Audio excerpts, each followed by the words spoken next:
Algunas escenas de este programa fueron grabadas nuevamente.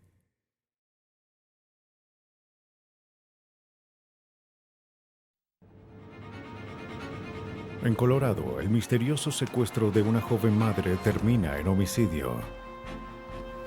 Pocas pistas y sospechosos aparecen.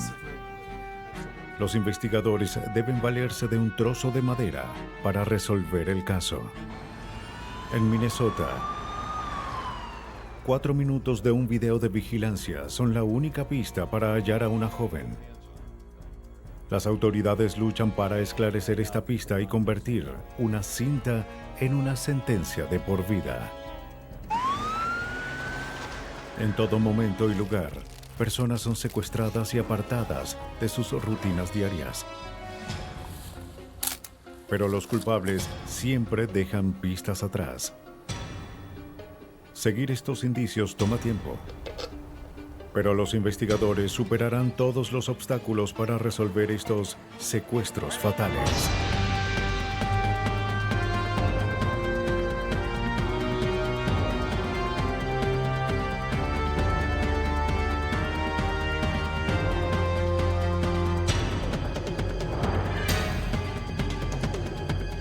Los nuevos detectives, casos estudiados por la ciencia forense.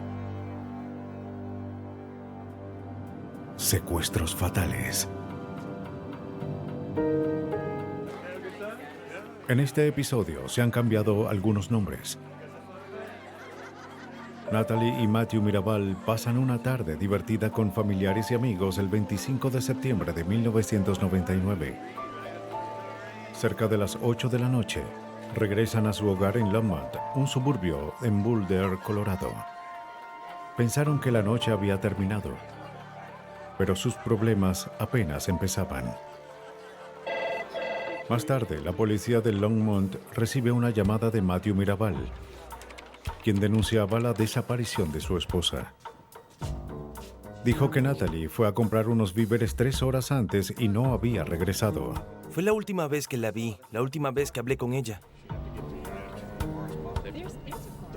Como Matthew no podía dejar solo a su bebé y Nancy se había llevado el auto, él les pide a sus amigos que vayan a la tienda a buscarla. Pero solo hallan el auto, sin señales de Natalie. Ella nunca entró en la tienda. Aunque 3 horas no es mucho tiempo para investigar una desaparición, las autoridades se preocuparon y envían a un oficial a la escena. El oficial se encuentra con los amigos de los Mirabal en el estacionamiento. A simple vista, no se veía nada sospechoso en el auto. Pensamos que era mejor llamarlos de inmediato. No hay nada raro aquí. Lo único fuera de lugar era un reciente raspón en un lado del auto. Esto estaba así, ¿lo vieron? No hayan pistas sobre el paradero de Natalie. La policía incauta el auto para una inspección más detallada. El investigador Steve Slauson, de la policía de Longmont, y el detective Steve Ainsworth, de la policía de Boulder, hablan con Matthew Mirabal, quien había ido a la estación a denunciar la desaparición de su esposa. Haremos todo lo que podamos para encontrarla. Le dijo a la policía que él y Natalie, junto con su hija y su cuñado, regresaron al apartamento cerca de las 11:30. No. Natalie recordó que debía comprar pañales y fue al supermercado. Su hermano ya se había ido a dormir y Matthew se quedó dormido esperándola. Ella se fue como a las 11. 3 horas después, cuando despertó, vio que ella no había regresado. ¿De acuerdo? La policía se preocupa cada vez más por el paradero de la joven. Ella pertenecía a una iglesia y tenía un bebé. Su hermano menor vivía con ellos en la casa. No había nada que indicara que simplemente se había ido. Lo consideramos como un posible secuestro. Mandamos a varios oficiales a que investigaran en el vecindario por si alguien había visto u oído algo. El río Saint Vrain fluye a través del lugar, así que enviamos al escuadrón canino a revisar las orillas. Tratamos este caso como el de una persona desaparecida. Ella no había sido la primera mujer desaparecida en el estacionamiento de un supermercado. Desde hace unos meses, varias mujeres habían sido secuestradas y abusadas mientras iban hacia sus autos. Los crímenes no se habían resuelto. Trip DeMute, anterior fiscal, buscaba una conexión. También recibimos informes de hombres sospechosos en el estacionamiento, además de varias denuncias de otros hombres sospechosos en diferentes tiendas. Tuvimos que investigar a cualquier posible sospechoso en todos los casos. Eso definitivamente nos ayudaría a encontrar al culpable. La mañana después de su desaparición, los amigos de Natalie procedieron a colocar avisos en todo Lockman. Esperaban que alguien la hubiese visto. Y de hecho, así fue. A 19 kilómetros, una pareja de excursionistas hace un terrible hallazgo. ¡Oh, cielos, mira! ¿Qué es eso? Al principio no podían creer lo que veían. La víctima no solo estaba muerta, sino que había sido decapitada.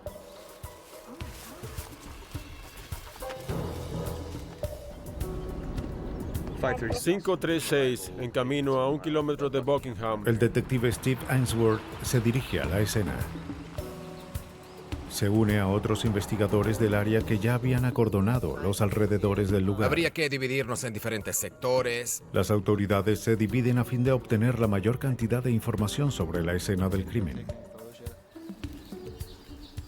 El primer objetivo era identificar a la víctima. Se parecía a la mujer desaparecida en Longmont. La ropa y la apariencia era la misma. Tenía una marca en el tobillo que su esposo describió con forma de Z, y parece que el cuerpo también la tenía. Su cabeza fue encontrada a varios metros.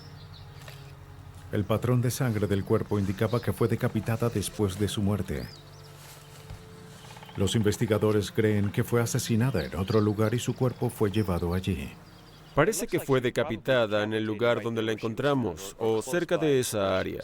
Hubo mucha ira y gran cantidad de violencia en este crimen.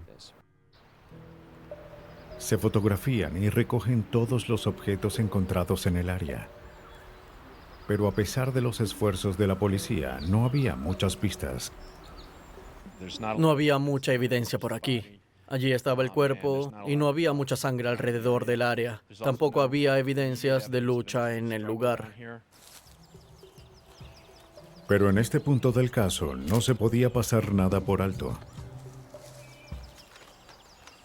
Incluso un trozo de madera de secoya podía ser una pista.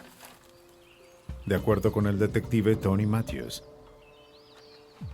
Estaba muy limpio, fresco y nada deteriorado. Parecía que lo habían roto hace poco. No estaba sucio ni tenía polvo. En ese momento no teníamos idea de si significaba algo, pero estaba fuera de lugar y cerca del cuerpo. Después de que se documentan y guardan las posibles pistas, la víctima es removida de la escena para su autopsia. En un área del lugar, los forenses extraen moldes de yeso de varias huellas de neumáticos. Esperaban que algunas de ellas fuesen de utilidad en el caso. Cuando se revisaba la escena del crimen, una mujer encuentra una bolsa en un camino cercano. Adentro estaba la identificación de Natalie Mirabal, su cartera y algo de dinero. Los detectives ahora sabían que el motivo de su asesinato no fue el robo. Tú y John pueden ir a revisar... Los investigadores forman un equipo para encontrar todas las pistas. Temían que Natalie Mirabal fuese la víctima más reciente de un asesino serial. En el área de Denver había casos de transeúntes que fueron decapitados, y eso estaba a solo 30 minutos. Las decapitaciones no son comunes en un asesinato. Así que el hecho de que hubiese ocurrido una aquí y que también sucediera lo mismo en Denver fue algo que sugería a Steve Ainsworth que debíamos investigar. El detective Ainsworth va a Denver para buscar similitudes y comparar el modus operandi del asesino con el de los otros casos. Hablé con el teniente de la unidad de personas en la policía de Denver. Conversamos sobre mi caso y sobre sus casos y no hallamos similitudes. Eso significaba que no había pistas. Los únicos indicios que tenían provenían de la víctima. A diferencia de los otros casos, se determina en la autopsia que ésta había sido golpeada y estrangulada antes de su decapitación. Las víctimas de los otros casos fueron abusadas sexualmente, pero Natalie no. En Colorado se comparan las huellas de todos los conductores con licencia. Así los investigadores pudieron identificar oficialmente a la víctima como Natalie Mirabal. Matthew. Hola, hermano. Después de identificar el cuerpo, se informa a la familia de Natalie sobre su asesinato. Siéntate. Cuando vi a la madre de Natalie, Anselma Vázquez, le informamos que su hija fue encontrada y que estaba muerta.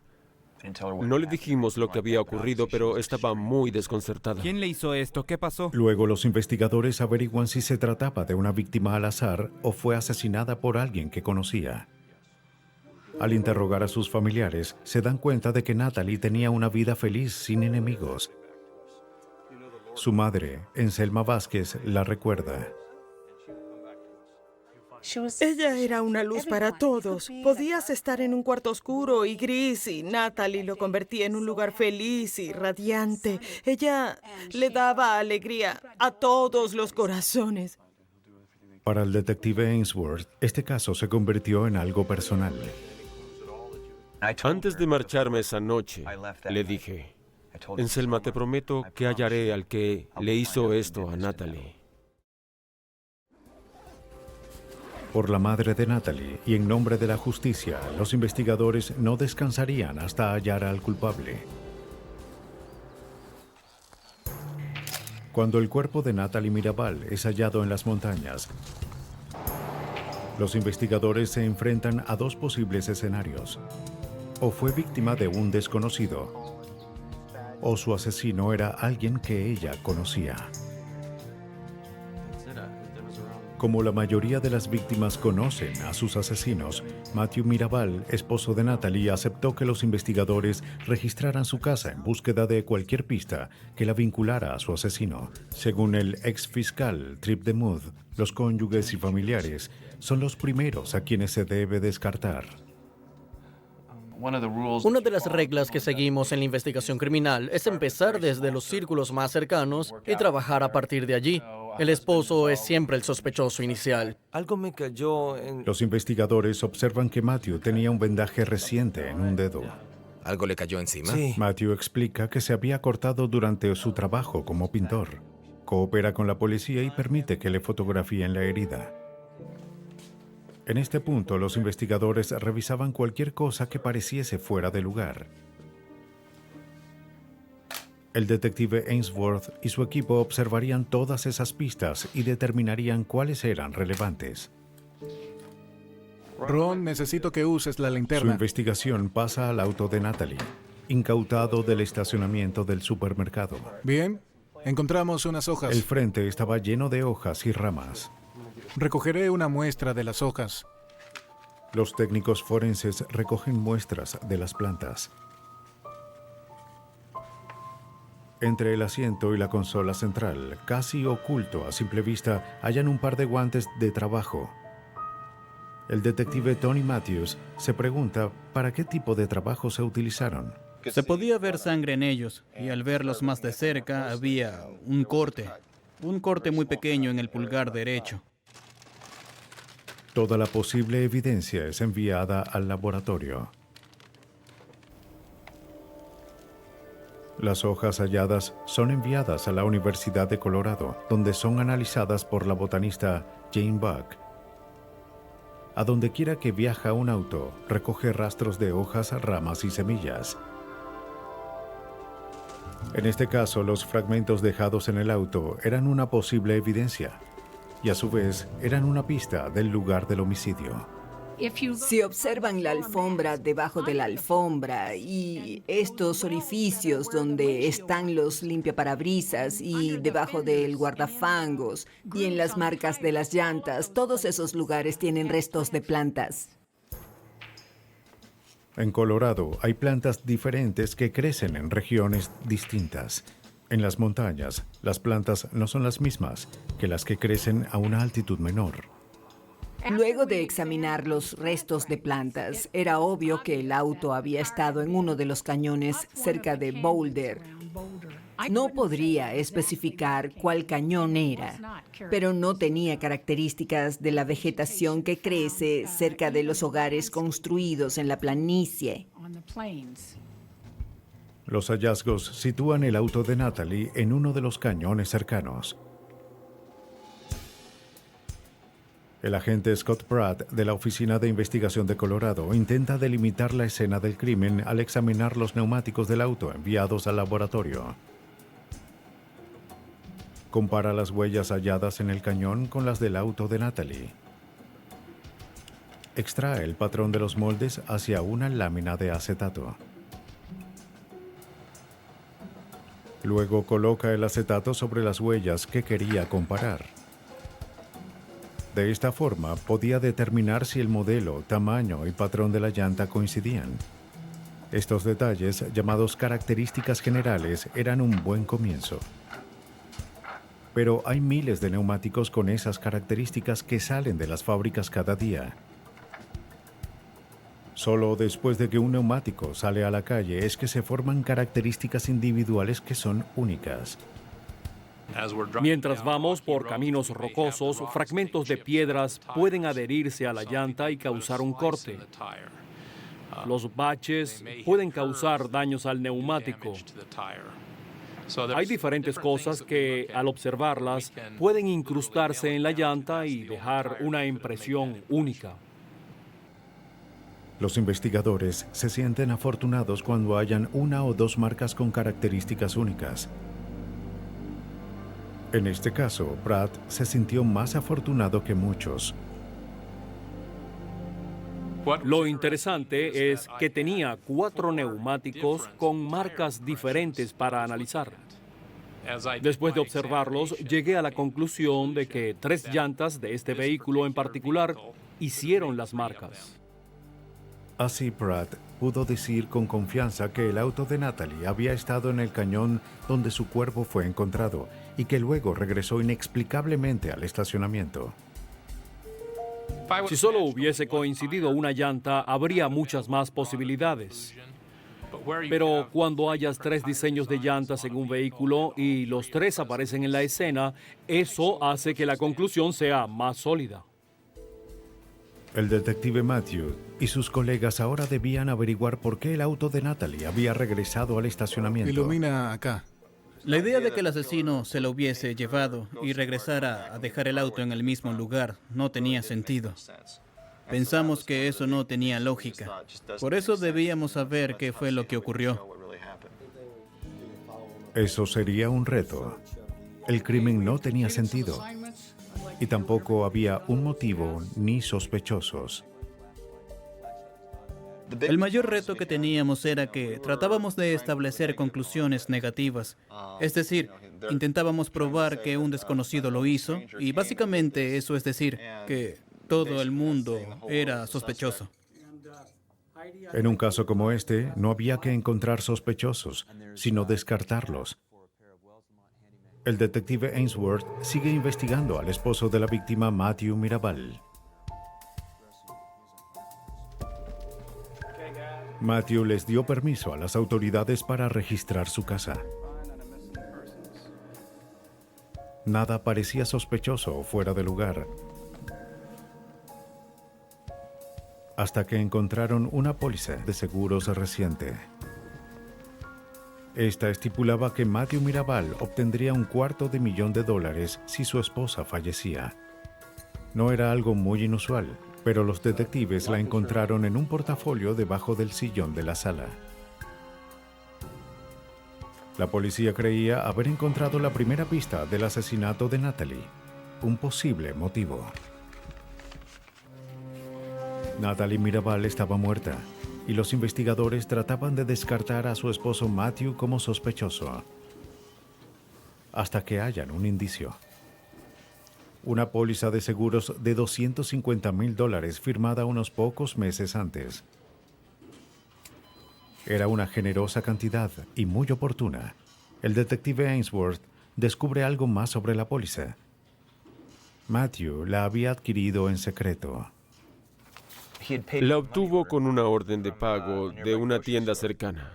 Él firmaba cheques de $2 hasta $50. Firmaba cheques para todo, pero se tomó la molestia de ir a una tienda y obtener una orden de pago para esta póliza en lugar de escribir un cheque que seguramente su esposa vería. La silla verde de allí. La póliza indicaba un posible motivo y se centró la investigación en torno a Matthew Mirabal. Solo quería hacerle unas cuantas preguntas. Primero trató de obtener $1 millón. Le dijo a la gente que si algo le pasaba a su esposa, quería estar en casa con el bebé, lo que era algo inusual. Además, la cantidad no concordaba con los ingresos de ella porque era ama de casa. Él tampoco tenía un salario tan alto. Así que cuando la cantidad bajó a $250,000, él la aceptó de inmediato, lo que también fue algo sospechoso. No hay problema, gracias. El detective Ainsworth se dirige a la compañía donde Matthew trabajaba para interrogarlo. Pero Mirabal y los otros empleados estaban trabajando afuera. Ainsworth aprovecha la oportunidad para observar el lugar. Tuvo cuidado de limitar su búsqueda a áreas públicas. Nunca entró. Sin saber lo que buscaba, revisa los botes de basura y observa una bolsa plástica. La saqué y revisé, y adentro estaba la caja de una linterna, pero no tenía ni la linterna ni las baterías. También hallé el empaque de un par de guantes. No sabría decir por qué lo tomé. En verdad no sabía si coincidía con el resto de la basura. Solo lo tomé. Los objetos son enviados al laboratorio, donde los técnicos extraen una huella de la bolsa plástica. La policía no tenía las huellas de Matthew Mirabal para hacer una comparación. Así que se necesitaba más evidencia. Incautan la camioneta donde Tony Matthews halla una pista más significativa, una que vincularía a Mirabal con la escena del crimen. En la parte trasera había un fragmento de secoya. Este trozo era muy similar al encontrado en la escena. En ese momento pensé, me pregunto si coincide con la otra pista. Un trozo de secoya. La madera es recogida y guardada con los otros objetos. Hay otro trozo de madera. Aunque la madera era similar a la hallada en la escena del crimen, las dos secciones no coincidían, lo que indicaba que había una tercera pieza esperando ser encontrada. Había que conseguir otras pistas. Después de ver el paquete de la linterna, uno de los detectives recuerda haber visto una similar mientras registraba la casa de Mirabal. Dales un vistazo a ver si tenemos algo. Regresan a la casa de Mirabal a buscarla.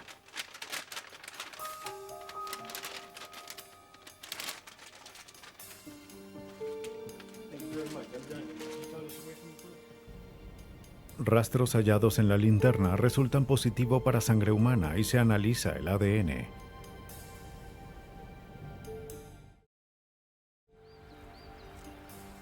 Otros investigadores examinan círculos cada vez mayores de la escena del crimen, en búsqueda del cuchillo utilizado para decapitar a la víctima y otras pistas sólidas. La pesquisa da resultados. Encuentran otro trozo de madera. Era un trozo de 20 centímetros y cuando lo observé, noté que estaba roto en un extremo y supe que coincidiría con los otros. Los 3 fragmentos, 2 de los cuales fueron hallados en la escena y uno en la camioneta de Mirabal, son enviados al laboratorio. El caso empezaba a tomar forma. Y efectivamente, pudimos juntarlos como un rompecabezas. Aunque los investigadores no podían construir un caso con trozos de madera, los resultados implicaban a Matthew Mirabal en el asesinato de su esposa Natalie. Excelente.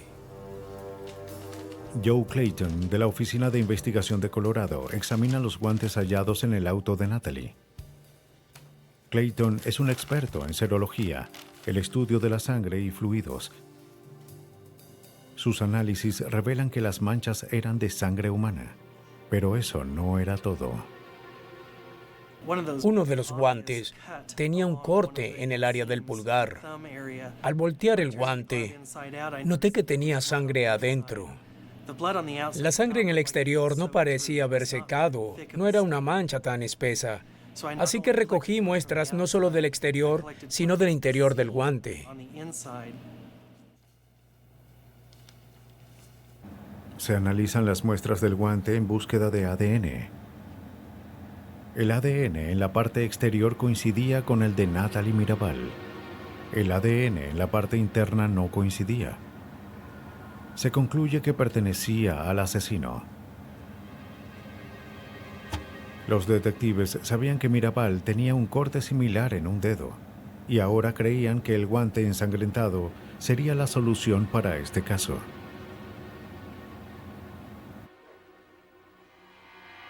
Se extraen muestras de ADN y huellas de Matthew Mirabal. Señor Mirabal, agradecemos que haya venido. Las muestras se analizan en el laboratorio. La sangre adentro del guante era de Matthew Mirabal. Su ADN también es encontrado en la linterna, al igual que el ADN de Natalie. Las huellas extraídas de la bolsa de plástico también coincidían con las de Matthew. El detective Ainsworth concluye que Mirabal compró la linterna y los guantes con la única intención de asesinar a su esposa. Y eso indica que no fue un arrebato pasional, un crimen donde él se enfada lo suficiente como para matar a su esposa sin pensarlo, sino que lo había planeado 1 o 2 días antes. Los investigadores creen que poco después de llegar a casa, Matthew y Natalie Mirabal salieron con su bebé. Matthew logró llevar a su esposa a un lugar desconocido, donde la asesinó con un trozo de madera, esperando obtener el dinero del seguro.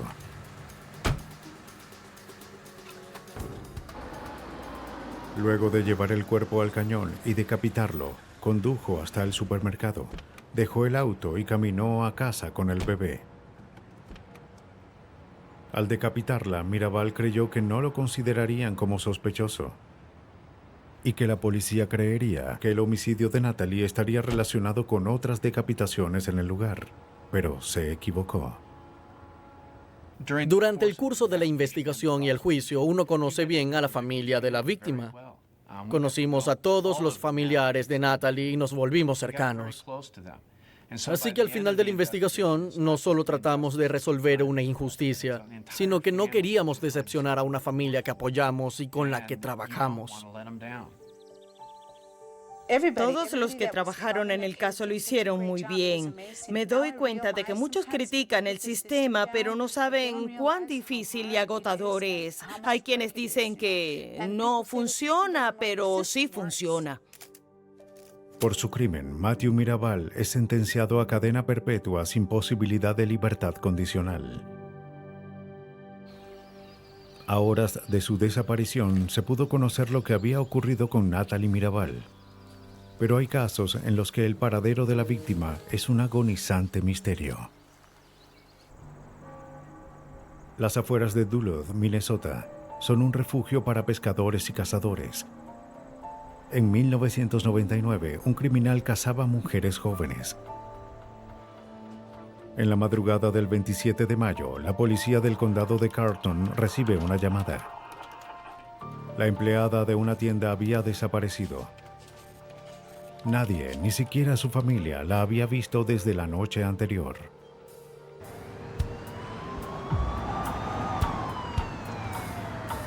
La policía habla con el dueño, quien notó que la empleada no estaba en la tienda. Quiero que revise si hay alguien adentro. Le dice a la policía que la empleada Katie Poirier era muy responsable y nunca dejaba la tienda ni por un minuto. El dinero aún estaba en la caja. No parece que fuera un robo. Lo que había ocurrido no fue un robo. Los oficiales de Carlton y Moose Lake revisan afuera de la tienda. No hallan nada sospechoso ni fuera de lugar. Y tampoco ninguna señal de Katie. La tienda tenía cámaras de vigilancia. Lo que hubiese ocurrido había sido filmado. La policía notifica a la Oficina de Investigación de Minnesota. Este organismo se encarga de ayudar a la policía rural a resolver crímenes graves. Los agentes estaban ansiosos por ver las cintas. Las imágenes eran borrosas, pero lo ocurrido estaba claro. Katie Poirier, de 19 años, fue secuestrada. En Carlton, Minnesota, imágenes de una cámara de seguridad dieron una pista a las autoridades sobre lo ocurrido a Katie Poirier. El agente especial Phil Wagner pudo obtener, gracias a la borrosa grabación de 4 minutos, una extraordinaria pero difusa perspectiva del crimen. Era una evidencia muy inusual. De hecho, pudimos ver el crimen en desarrollo. Nos indicó dónde ocurrió, nos indicó cuándo ocurrió, mostró claramente a la víctima. Lo único que no nos mostró fue quién lo hizo. Quien hubiese sido debía ser atrapado de inmediato. La vida de una joven probablemente dependía de ello. Pero el alguacil David Sibu solo tenía una mínima descripción para continuar. La cinta de vigilancia nos indicó que se trataba de un hombre blanco, de una edad aproximada, una altura aproximada, y nos mostró cómo había secuestrado a Katie Poirier. El rostro del secuestrador no se distinguía. La situación desconcertó a los investigadores. Tenían evidencia fotográfica de un crimen en desarrollo, aunque las limitaciones de la cámara la hacían confusa. Además, el motivo del crimen tampoco estaba claro. Las autoridades sabían que debían hacer una búsqueda a larga escala y debían hacerlo pronto. Sabíamos que había que trabajar contra reloj. La vida de la víctima dependía de ello. La Guardia Nacional de Minnesota se une a la policía de Carlton, a la oficina del alguacil de Moose Lake y a decenas de voluntarios en búsqueda de Katie Poirier.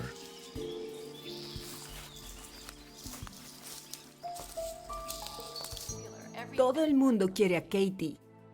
La policía habla con la madre de la víctima para saber si Katie era víctima de acoso o si tenía problemas con alguien. La madre de Katie no sabía qué problemas pudo haber tenido su hija. De hecho, eran buenos tiempos para ella. Katie se había mudado con su prometido y estaba emocionada por su nuevo apartamento. Tenía muchos amigos y trabajaba mientras iba a la universidad. También pensaba unirse a la policía. Oh, gracias, mamá. A la orden, ya que ahora cocinarás en tu propia casa. Lo sé. La señora Poirier le pide a la policía que encuentren a su hija. Tranquila, señora, que tenga un buen día. La policía le asegura que hará todo lo posible para encontrar a Katie. En los días siguientes, cientos de oficiales de la ley y voluntarios ayudan en la búsqueda.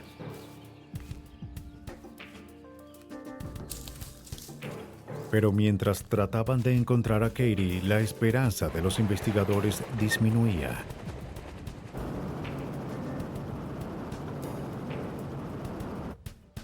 Pero al investigar en las tiendas cercanas, encuentran una posible testigo.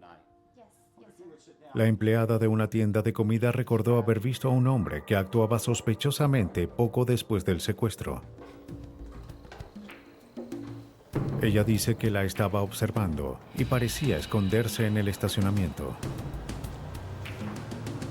La empleada lo vigiló y tuvo la precaución de anotar algunos números de la placa de su camioneta negra. Agente especial Terry Smith. Mientras registrábamos el área, una de las cosas que escuchamos repetidas veces fue sobre un hombre con una camioneta negra. Varias personas nos dieron una descripción que coincidía. Y aunque algunos dieron detalles muy vagos sobre él, estaban realmente preocupados por la forma en la que miraba a las mujeres. Con la declaración de los testigos, los investigadores logran obtener un dibujo del sujeto. La información obtenida de los testigos indicaba que Katie estaba en manos de un predador sexual.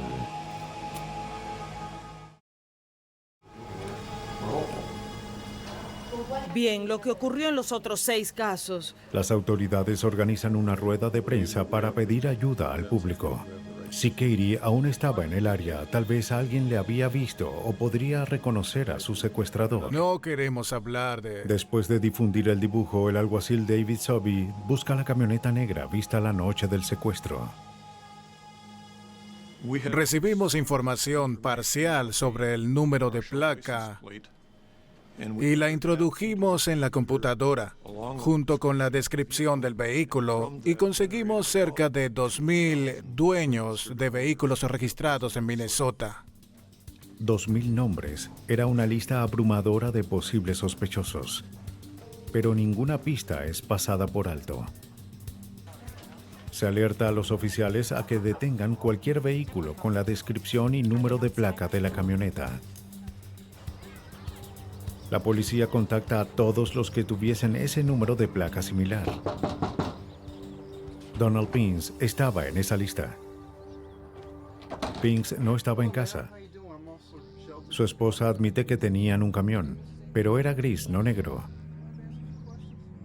Cuando le preguntan dónde estaba su esposo la noche del 26 de mayo, ella responde que estaba pescando en un lago de su propiedad y que regresó a casa cerca de las 8 de la noche.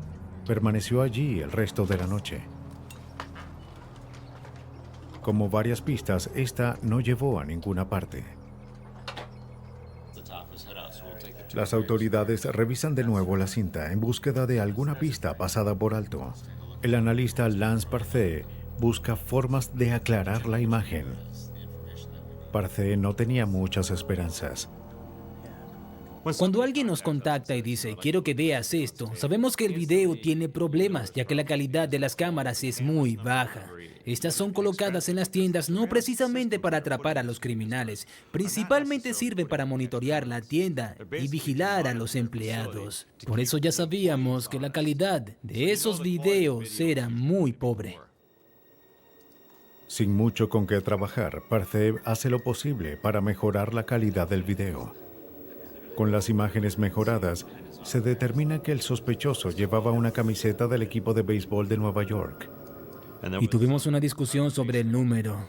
¿Era 22 o un 23? No podíamos asegurar que fuese el número 23. Luego de ver la cinta y aumentar el contraste, determinamos que era más probable que fuese el número 23 que el 22.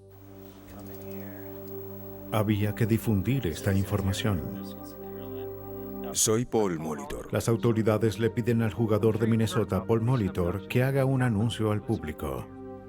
Una joven madre de Moose Lake, Minnesota, está desaparecida desde el 26 de mayo. Esperaban que sus admiradores reconocieran al sujeto sospechoso por la camiseta. Tiene una camiseta y... La policía de Carlton es inundada con llamadas. El anuncio de servicio público produjo cerca de 1,800 nuevas pistas.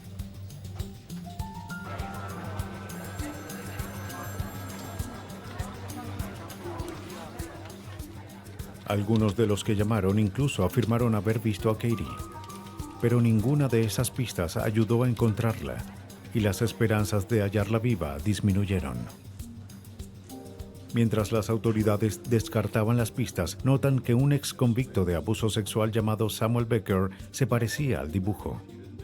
Becker niega estar involucrado en el secuestro de Katie Poirier. Los investigadores observan un tatuaje grande en su brazo y proceden a averiguar si el sujeto de la cinta tenía marcas similares. Becker acepta cooperar con las autoridades y permite que lo filmaran con las cámaras de la tienda. Cuando comparan ambas cintas, las autoridades observan que los tatuajes de Becker eran claramente visibles. Pero el secuestrador de Katie no tenía tatuajes a la vista. Samuel Becker no era el culpable. El agente Terry Smith y su equipo llegan a varios callejones sin salida mientras descartaban sospechosos. Hubo sujetos que fueron sospechosos por un periodo de tiempo en el caso. Al principio parecían tener la descripción correcta y luego determinábamos que no pudieron haberlo hecho o no parecían haberlo hecho y alguien más pasaba a ser el sospechoso. Un hombre llama a las autoridades para decir que su compañero Donald Turner tenía una camiseta de béisbol con el número 23. Solía tener el cabello largo, pero hace poco lo había cortado. También conducía una camioneta negra. Parece que la policía ya conocía a Donald Turner, pero por otro nombre. Donald Pines. Habían interrogado a su esposa al inicio de la investigación. Debían encontrar a Pines y debían hacerlo rápido. ¿Ese es Donald? Los investigadores lo localizan. No lo pierden de vista. Se apresuran a emitir órdenes de registro para su hogar y propiedad en el lago. La investigación se centra completamente en Donald Pines. Donald Pines ahora se halla bajo vigilancia. La policía cree que es el responsable del secuestro de Katie Poirier de 19 años en una tienda ubicada en Moose Lake, Minnesota. Con órdenes de registro, los detectives regresan a la casa de Pines. Nadie estaba allí. Pero en el garaje encuentran una camioneta negra. El número de la placa coincidía con el que la empleada de la tienda de comida había anotado. La policía lleva el auto al laboratorio. Se examina el auto con Luma Light en búsqueda de sangre. No hallan nada dentro ni fuera del auto. Pero la camioneta había sido limpiada minuciosamente. Un auto limpio no es motivo de sospecha, pero la policía se pregunta por qué su esposa dijo que era gris.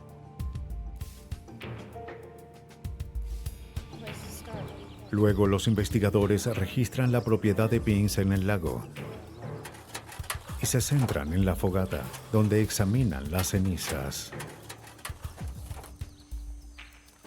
En el lugar encuentran un diente y fragmentos de huesos. Oh, sí. Cuidadosamente recogen los restos.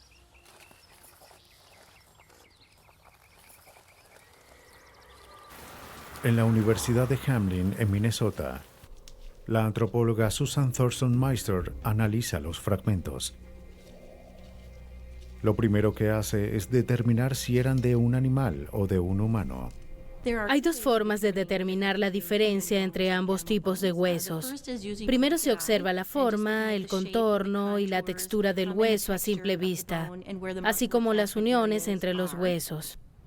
La otra forma es observar la estructura microscópica. En los humanos, estas estructuras se organizan de forma caótica. Chocan entre ellas, se sobreponen unas sobre otras. Pero en los animales, se organizan en filas paralelas. Los huesos eran humanos. Y de acuerdo con las marcas en la superficie, la forense determina que la víctima fue incinerada poco después de morir. Luego de unir los huesos más grandes, pudo obtener más información sobre la víctima. Pude determinar que la víctima era una mujer de estatura y complexión baja y que su edad rondaba entre los 19 y los 24 años. Los huesos dieron pistas claves. La víctima se parecía a Katie Bowyer, pero quedaba una importante pregunta. ¿Eran realmente sus restos? La atención se centra en el diente encontrado en la fogata. La oficina de investigación lo envía al odontólogo forense Thomas Romreich para su análisis. Se buscó ADN en el diente, pero estaba tan calcinado que la evidencia de ADN fue destruida por el intenso calor del fuego. El doctor debía encontrar otra forma de vincular el diente con la víctima. Según su forma y la reconstrucción de algunos fragmentos de mandíbula determina la posición del diente en la boca de la víctima. Por coincidencia, Katie Bowyer había tenido un cambio de empaste en ese diente 2 semanas antes de su desaparición. El empaste del diente se había derretido con el fuego. Pero por la diferencia entre los materiales de empaste, el Dr. Romreich manda a analizar los restos. Como descubrimos que había evidencia de fragmentos de metal en los restos, enviamos la muestra de los dientes a la oficina de investigación para determinar si correspondía con los materiales que usamos para el empaste hoy en día. La mayoría de los empastes están hechos de una combinación de metales llamada amalgama. El dentista de Katie había usado un nuevo adhesivo dental para que la amalgama se mantuviera en el diente. El forense Donald Melander de la oficina de investigación halla rastros del mismo adhesivo en el diente encontrado en la fogata.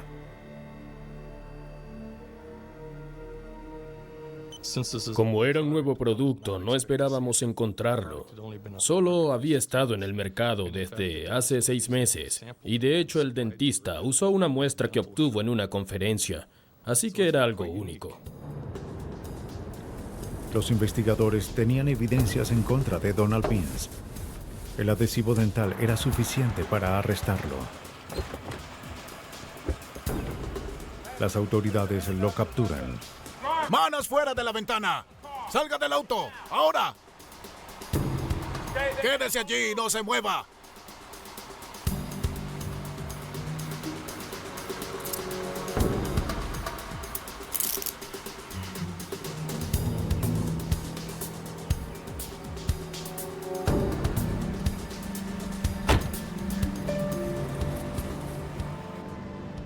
Confrontado por la evidencia, Pins confiesa. Pero después cambia su historia y niega conocer a Katie Bowyer. Pero no le sirve de nada. La evidencia en su contra era abrumadora. Las autoridades creen que Pins esperó hasta que Katie estuviera sola en la tienda. De alguna forma hizo que saliera del mostrador, la llevó atrás de la tienda y la atacó. Luego la sacó de la tienda y por último la asesinó.